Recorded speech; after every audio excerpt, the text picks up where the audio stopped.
President Lincoln delivered the 272 words Gettysburg Address on November 19, 1863 on the battlefield near Gettysburg, Pennsylvania.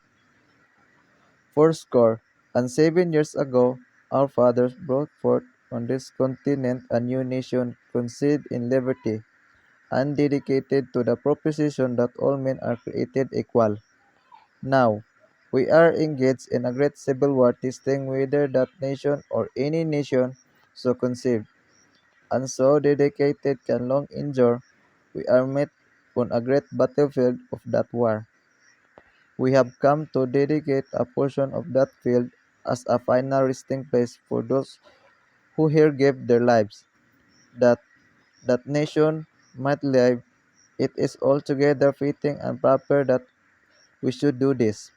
But in a larger sense, we cannot dedicate, we cannot consecrate, we cannot hallow this ground. The brave men, living and dead, who struggled here, have consecrated it far above our poor power to add or detract. The world will little note, no longer remember what we say here, but it can't never forget what they did here. It is for us, the living, rather, to be dedicated here to unfinished work which they who forth here have thus far so nobly advanced.